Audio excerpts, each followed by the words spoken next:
Bien, usted ha escuchado, por supuesto, que la maldad está presente en el mundo, ¿cierto? Lo vemos todos los días. Usted prende las noticias y hay algunos que ya ni prenden ni ven noticias porque en realidad es depresivo verlo.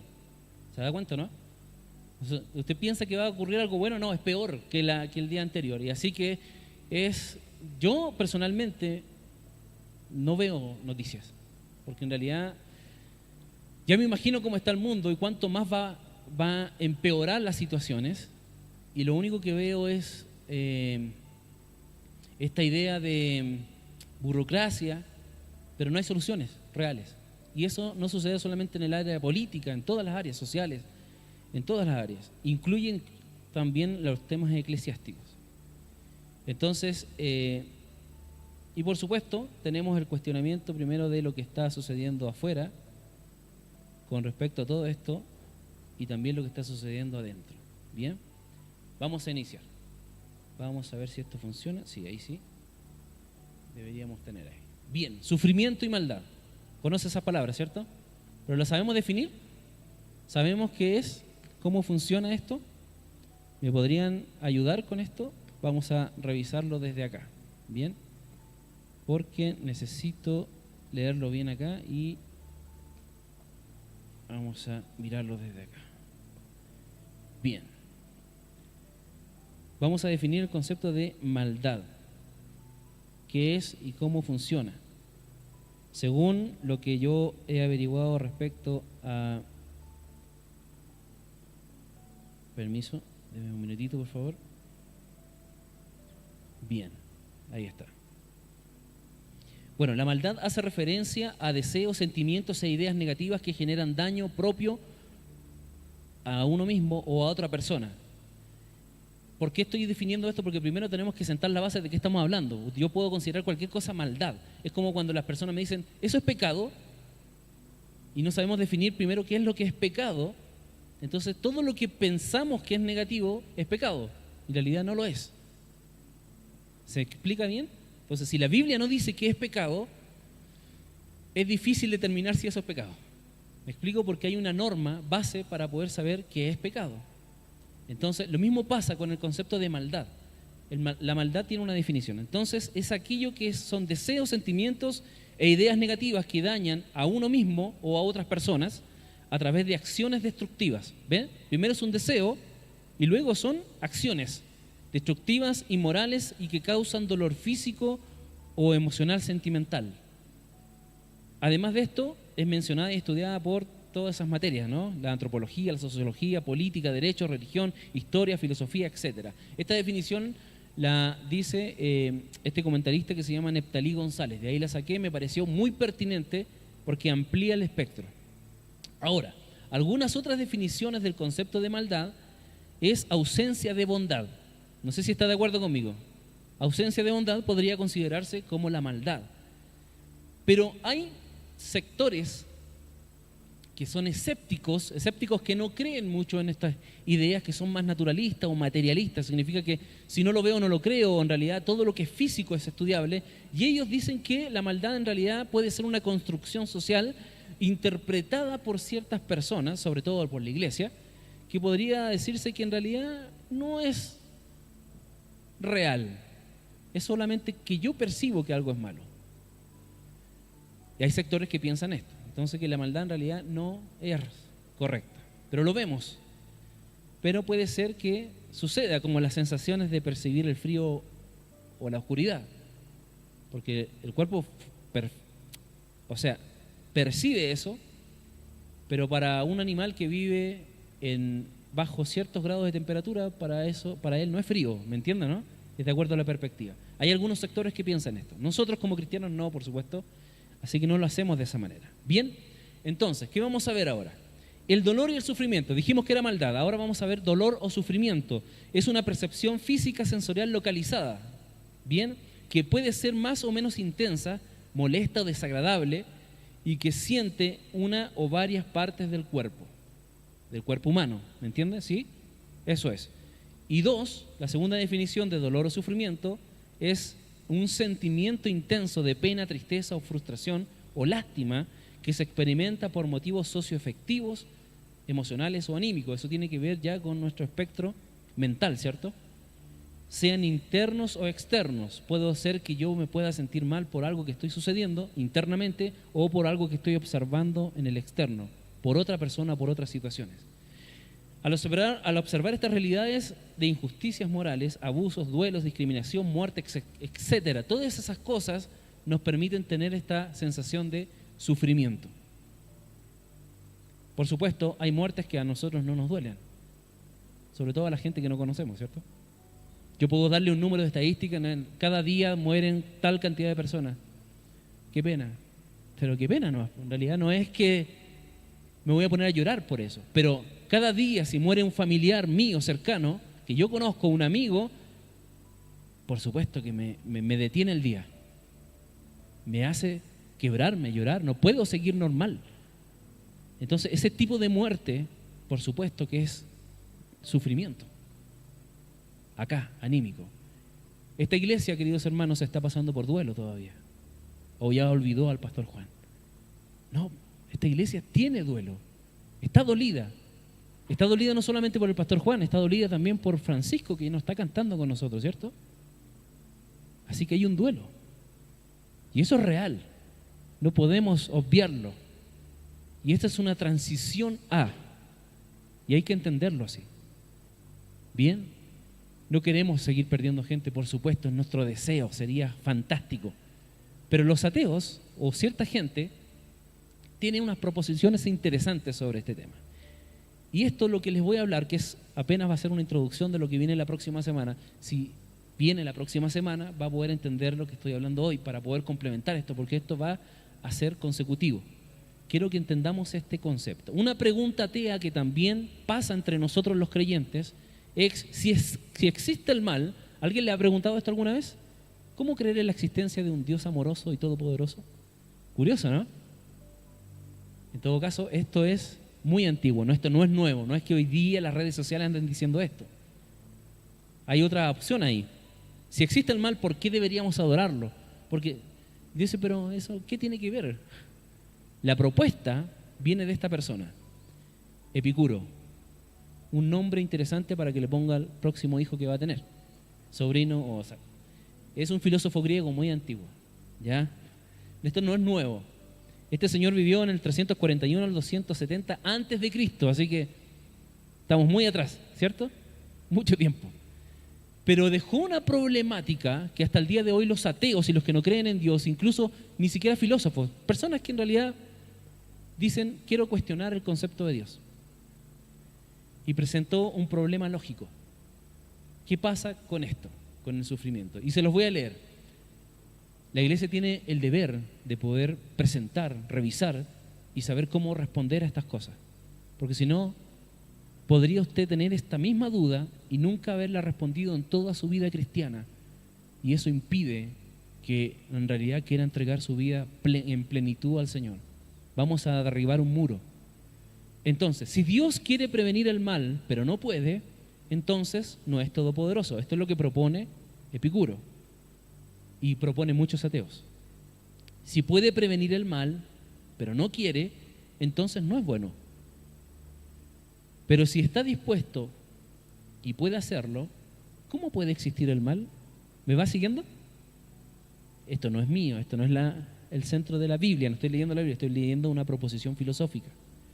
Y si no puede ni quiere, ¿cómo? ¿Por qué llamarlo Dios? Eso es lo que dicen ellos, ese es el cuestionamiento que hay. Entonces no es todopoderoso, porque si quiere pero no puede, no puede hacerlo todo. Por otro lado, si puede prevenir el mal pero no quiere, entonces no es bueno, porque no quiere solamente. 3, ¿cómo puede existir el mal entonces si él está dispuesto y puede hacerlo? ¿Alguien le hace ruido esto en su mente? ¿Alguien se lo había preguntado? Si no, un día va a venir una persona y le va a poner esto frente. Cuando usted quiera hablarle de Dios, le va a decir, pero espérate. A ver si es tan bueno tu Dios, porque me estás presentando, y te va a poner esto. Y tú vas a decir, y vas a quedar con una tremenda duda y decir, no sé qué hacer, porque es interesante la propuesta, pero atenta contra mi fe, porque yo creo en un Dios amoroso. ¿Se da cuenta o no? Entonces, este es el resumen, las premisas que propone. Premisas. Es lógicamente imposible que Dios y el sufrimiento exista. Esa es la premisa 1 que dice Epicuro. 2, ojo, Epicuro no está hablando del Dios de la Biblia, ojo, está hablando del concepto de Dios general. Esto sucedió antes de Cristo y está en Grecia. Otras deidades, ¿se entiende? Pero en general, las deidades de los griegos tenían un Dios por sobre esas deidades. Entonces se entiende que cuando Pablo va a predicarle a los griegos, dice, voy a predicarles del Dios no conocido. ¿Cuál es ese si tenían los griegos muchos dioses? Es que hay un Dios por sobre Zeus, ¿me entienden, no? Los romanos, Dionisio. Hay un Dios por sobre todo eso. Y estamos lejanos a él. Entonces, ese es el Dios que Epicuro plantea, que consistentemente puede atacar a nosotros, a cualquier fe. Bien, número 2, el sufrimiento existe. ¿Todos saben que el sufrimiento existe? ¿O alguien duda de que en realidad el sufrimiento existe? Todos lo hemos experimentado, así que existe. El problema es que Dios, que es muy amoroso y bueno y todopoderoso, puede existir junto al sufrimiento. Eso es lo que está planteando. Entonces, Epicuro dice, por lo tanto, Dios no existe. Así dice, porque no pueden existir un Dios muy bueno que todo lo puede hacer y que deje que el mal actúe en el mundo. ¿Me entiende? Entonces, esta es la premisa. Me quedan 15 minutos.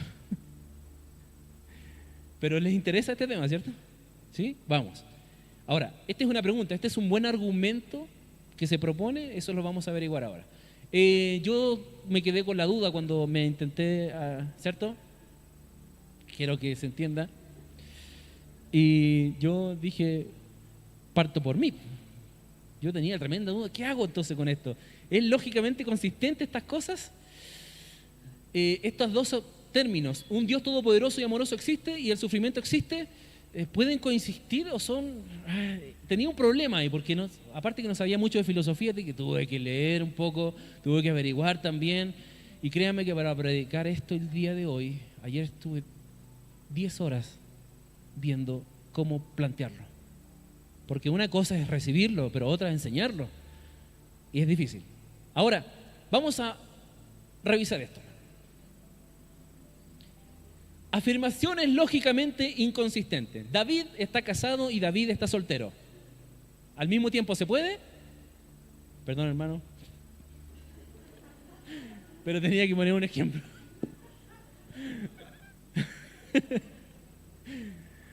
Bueno, lo bueno es que es mi amigo, así que no se va a enojar.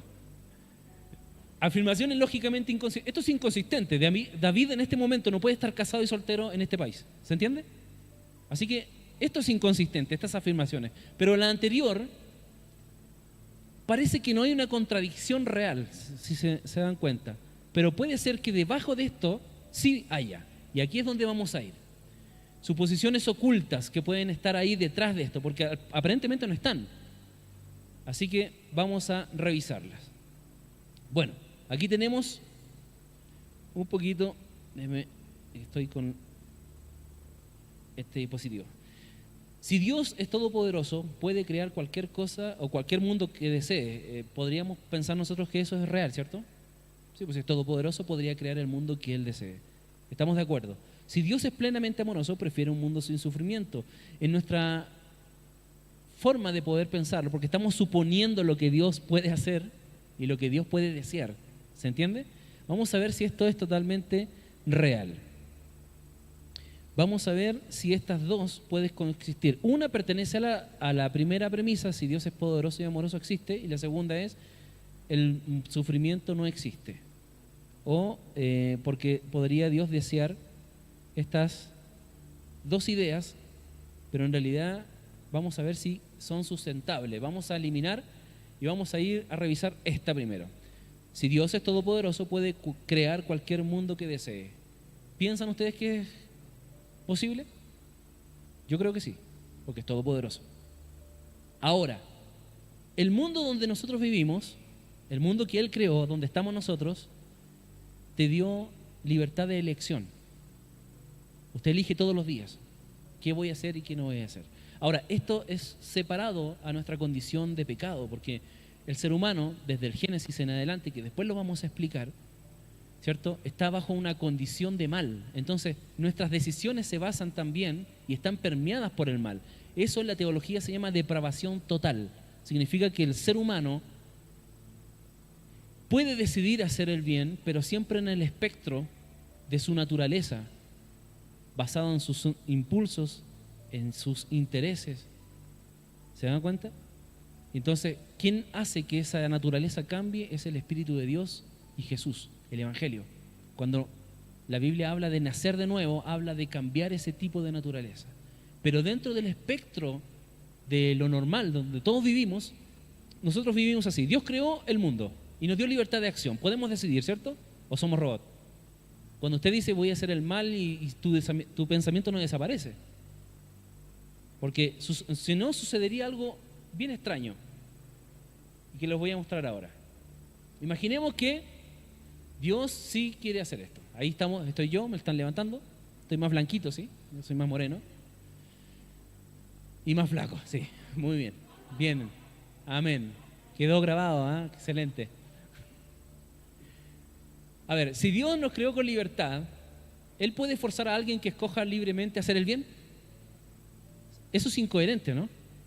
Porque si suponemos que Dios puede hacer un mundo de felicidad, imaginemos eso, pero Dios puede controlar mi pensamiento, forzarme en un mundo libre que yo escoja el bien solamente, eso es incoherente. No sé si me explico bien. Esto es súper relevante porque para poder entender esta especie de paradoja, es que en realidad si Dios puede crear todo, sí, pero no es que le falte poder para hacerlo. Él lo puede hacer. El problema es que esto no tiene sentido.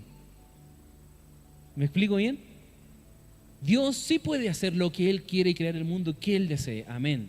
Yo estoy de acuerdo con eso. Pero Él no va a crear algo que no tenga propósito ni sentido. No puede crear un David casado soltero a la vez.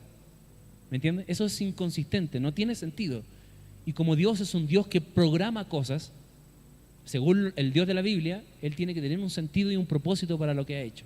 Por lo tanto, hay personas libres que escojan hacer lo que es moralmente bueno, por supuesto, y también aquellos que escojan hacer lo que es moralmente malo.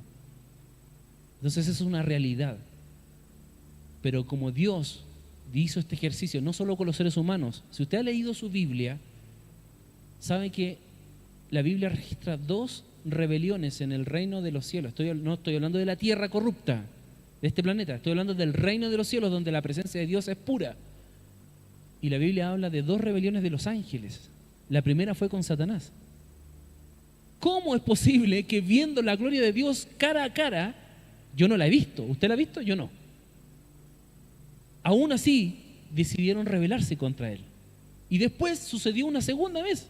Eso está en Génesis. Habla de que los ángeles bajaron, vieron las mujeres hermosas, tuvieron hijos. Hay una interpretación, por supuesto, ahí, pero dice que hubo una segunda rebelión. Y que decidieron voluntariamente escoger no seguir alabándole. Si los ángeles, según la Biblia, que dice que fuimos hechos menores que los ángeles, hay un versículo que habla de eso en la Biblia, lo hicieron, entonces Dios crea mundos, pero le da a sus criaturas la capacidad de poder escoger si van a servirle o alabarlo o acercarse a Él o no. ¿Me entiende? Pero hay un propósito detrás, no es que sea así. Entonces, porque cuando alguien me plantea esta idea, quiere decir que Dios es malo, porque ¿cómo no previó esto? Si Él lo sabe todo. Pero vamos a ir desmenuzando esto. Me quedan 10 minutitos y vamos a ver hasta dónde llegamos. ¿Les interesa? ¿Estamos bien con esto? ¿Sí? Bien. Entonces, ¿cuál es el argumento que fracasa? Porque Dios no crea mundos sin propósitos ni sentidos. Así que el Dios todopoderoso que puede crear cualquier mundo que desee, es bueno pero fracasa porque no puede sustentar lo otro. No puede crear cualquier mundo incoherente. Tiene que haber un propósito y eso está en toda la naturaleza, lo podemos revisar. Usted tiene un cuerpo humano, usted revisa la genética y se va a dar cuenta de que todo tiene un propósito en nuestras células. ¿Sabe por qué tenemos sistemas dentro de nosotros? Porque alguien lo diseñó con propósito. Usted tiene un sistema digestivo, un sistema respiratorio, ¿se da cuenta? Y podemos nombrar todos los sistemas de nuestro cuerpo y no nos falta nada.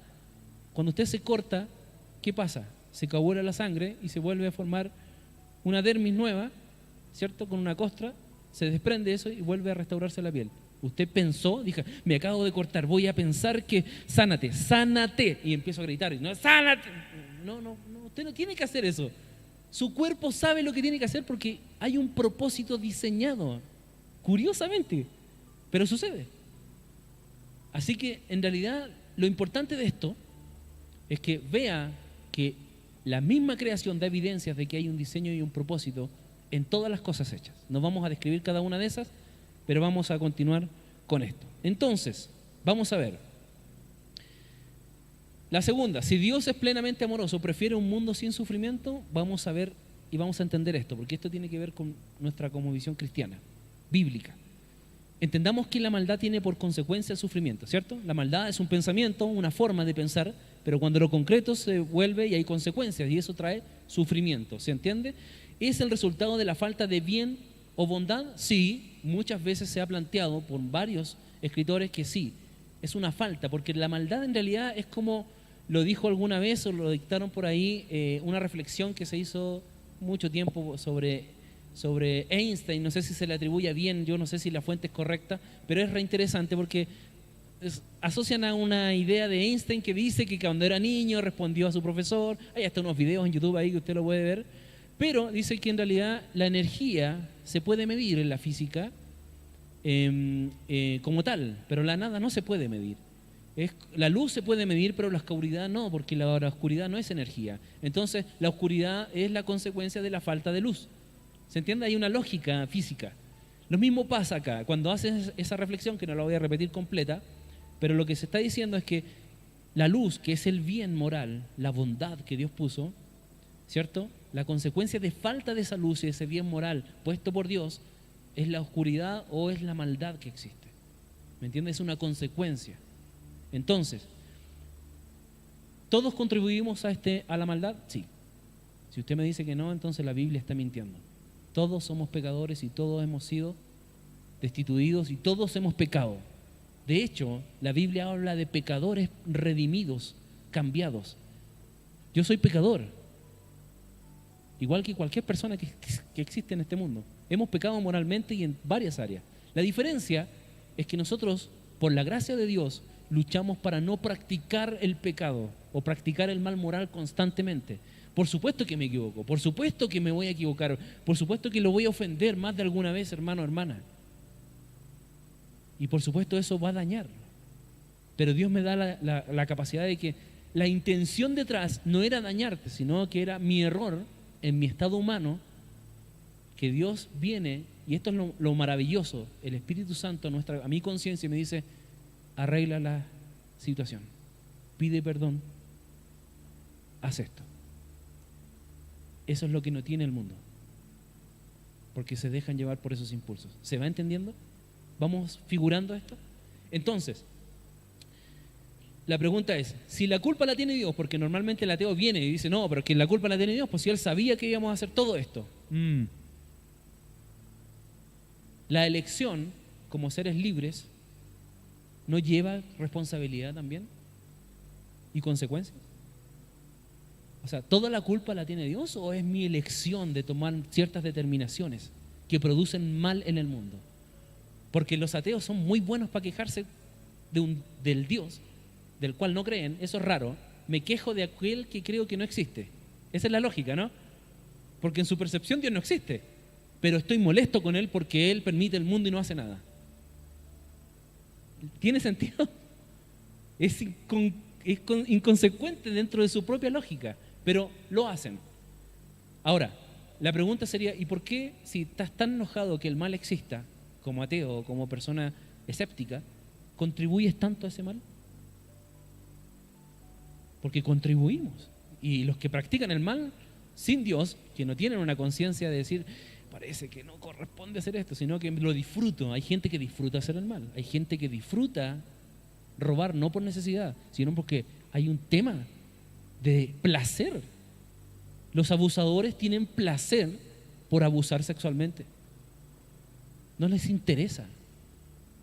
Solamente un placer narcisista propio. Y disfrutan eso. Hay asesinos que disfrutan matar, por eso algunos se llaman, tienen una profesión, van a la universidad de los asesinos, se llaman sicarios, ¿eh? Y usted paga incluso para poder matar a alguien.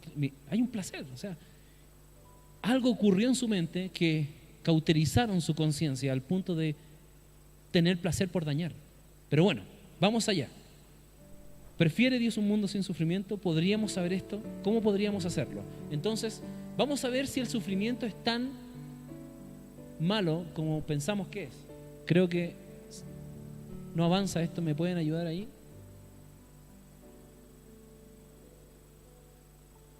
Sí, la siguiente. Creo que perdí ahí la conexión. La otra, ahí sí. Bien. Perfecto. Todo el sufrimiento ¿es terrible o hay sufrimientos en la vida que nos llevan a un bien mayor? Hoy estoy mostrando una imagen, ¿no? ¿Quién no ha ido al dentista a sufrir? Pero es por un bien mayor. En este caso, el sufrimiento constituye algo mejor, no peor. Por ejemplo, otro sufrimiento es cuando una planta muere y deja su semilla. ¿Y qué sucede? Crea vida. Por supuesto, cuando el ateo se refiere, no se refiere a esto, se refiere a otros males. No es necesariamente verdadero entonces que el sufrimiento en sí no pueda coexistir con un Dios amoroso. Vamos entendiendo, vamos pillando el hilo, ¿cierto? Bien, perfecto. Entonces, en la lógica del señor ateo, tendría que sostener esto. Según él, debe sostener que lógicamente es imposible que exista el libre albedrío. Y sabemos que nosotros tenemos la libertad de elección. Podemos elegir, tenemos capacidad de elección. 2, es lógicamente imposible que Dios tenga buenas razones para permitir el sufrimiento. ¿Puede Dios tener buenas razones para permitir el sufrimiento? Curioso, ¿no? Vimos un ejemplo pequeño recién de algunas cosas. Pero, ¿será así? Y esto es lo que vamos a ver ahora. Dios y el sufrimiento. Y aquí vamos a terminar en estas últimas láminas. Los filósofos y ateos actuales, ¿saben qué? Con esta idea de Epicuro ya descartaron todo. Y les voy a nombrar quiénes son. Porque yo decía, esto está difícil, porque en un debate siempre se da. Pero el tema está resuelto. Y ni siquiera lo resolvimos los cristianos. Fueron los propios ateos que hicieron esto. Les voy a citar a estas personas. Después de todo, podemos admitir que el problema del mal no demuestra que las doctrinas centrales del teísmo es las personas que creen en Dios. Theos viene de Dios. Los teístas, yo soy teísta, usted es teísta, pero somos teístas cristianos, creemos en el Dios de la Biblia a través de Jesucristo. ¿Se entiende? Entonces, no demuestra que las doctrinas centrales del teísmo sean lógicamente incoherentes entre sí. El problema del mal es el problema de Epicuro, el que recién planteé. Dios, todopoderoso y amoroso, puede coexistir con el concepto del sufrimiento sin problema. Y lo dice un ateo, John McKee. Y este es profesor de filosofía de la Universidad de Oxford. Es famosísimo. Todo filósofo que quiera revisar sus apuntes y sus personas va a encontrar a John McKee. Y no solamente él. Algunos filósofos han argumentado que la existencia del mal es lógicamente inconsistente con la existencia del Dios teísta. Curioso. Creo que nadie ha logrado establecer con éxito una afirmación tan extravagante como esa. William Rowe, otro filósofo, ateo, dice, no sirve la explicación de Epicuro. No sé, yo dije, wow, es fácil ver la contestación de nuestro punto de vista, desde nuestro barco cristiano, ¿cierto? Que venga un gran expositor, que hay, por supuesto, muchos, y que contesten esto, pero que desde su barco, desde la otra orilla, ¿cierto? Los mismos ateos digan, ¿saben qué? Esto no funciona. Porque parece que sí. O sea, ellos no están diciendo que creen en Dios, solamente están resolviendo la lógica del concepto de Dios. Y él dice, ahora se reconoce por casi todos, que el argumento lógico está en bancarrota. ¿Cuál es el argumento lógico que presenta Epicuro? William Alston. estas personas, por supuesto, están ahí, ¿cierto? Como el sufrimiento y el mal existen, es lógicamente imposible que Dios exista. No. Ahí están los filósofos y unos amigos que le puse abajo, ¿cierto? Que son de esta iglesia. No hay problema, ¿cierto? Excelente. No había más fotos. Estamos en realidad diciendo entonces que esta forma de poder entender qué ocurre con esta idea de Epicuro, de que el sufrimiento y el Dios amoroso puedan coexistir, fracasa. Los mismos ateos lo dicen, y en realidad no. Pero hasta ahí para ellos quedó claro. Para nosotros, no vamos a resolver hoy día, va a ser la próxima semana. Vamos a descubrir qué ocurre con el sufrimiento, porque es verdad. Es hecho que sea lógicamente posible que Dios y el sufrimiento existan, está lejos de ser probable. Una cosa es lo imposible y lo probable, desde la lógica del pensamiento teórico, porque los ateos dicen, Dios no existe, pero ya me voy a embarcar en la idea de un Dios supuesto. Ahora, lo probable, lo que se lleva a la realidad, es lo importante para nosotros. Porque aquí vamos a ver, ¿ven las catástrofes que hay ahí o no? ¿Se dan cuenta, cierto? Esas cosas existen y han existido en la historia. Y más de alguno de nosotros se ha preguntado, ¿qué ocurre? Porque yo oré a Dios y mi casa se destruyó igual, por ejemplo. ¿Alguna vez hemos orado a Dios y cuántos oramos por sanidad por nuestro pastor Juan y el Señor se lo llevó igual? Hay cosas interesantes, ¿no?, que quedan ahí, pero hay que definir dos cosas importantes: el argumento objetivo y el argumento emocional. Por supuesto, nadie va a poder abordar más que el Espíritu Santo lo emocional. Ningún argumento de esto me va a consolar, a no ser que el Espíritu de Dios venga y lo haga. El otro solamente va a ser una justificación objetiva para poder entender por qué Dios hace todas las cosas, porque no tenemos toda la historia, no tenemos toda la información a mano. Parece improbable que Dios pueda tener buenas razones para permitirnos, y la próxima semana lo vamos a ver. Bien, los que no van a poder estar por temas laborales, por supuesto, eso se entiende, lo pueden revisar por la transmisión que se está dando. Aquí vamos a terminar. Vamos a ver la probabilidad. El sufrimiento proporciona evidencias empíricas, o sea, reales, de la existencia de Dios. Y nuestra afirmación inicial va a ser esta: es muy probable que sí. Hermanos, el Dios de paz que nos puso en este mundo nos va a dar las herramientas. La pastora recién lo dijo. La iglesia va a otorgar las herramientas para que nosotros sostengamos no solamente una fe por la experiencia de Dios sobrenatural, sino también una fe razonable. Que podamos en algún momento, cuando alguien venga a decirnos, oye, tu Dios no es real porque es incoherente de acuerdo a Epicuro, usted le cita a estos tres filósofos actuales y en realidad va a decir, voy a tener que revisar lo que te dije. Porque la iglesia ya te está dando herramientas para poder decir, tu fe es correcta y vamos por un buen camino. Muchos ateos, escépticos, agnósticos, gnósticos de la historia predijeron que el cristianismo se iba a morir. Han pasado más de 2000 años y estamos acá. Y los que dijeron eso, sus escuelas se murieron. La escuela de Epicuro no existe. O él fundó una escuela que se llama que aborda el concepto de la felicidad. No existe. Se saca en la universidad para poder hacerlo, pero en realidad es historia de la filosofía. Más el cristianismo está más vigente que nunca, porque hay una necesidad del hombre, del ser humano en realidad, no del hombre, del ser humano en su totalidad, de entender que hay un Dios y alguien le está diciendo que debe buscarlo. Hay un vacío que no se puede llenar con nada en este mundo. Solamente los que hemos venido a las plantas de Dios y hemos tenido esta experiencia, hemos podido ver cómo Dios complementa lo interno y cuán feliz nos hace conocerlo. Eso lo vamos a desarrollar la próxima semana. ¿Les parece bien?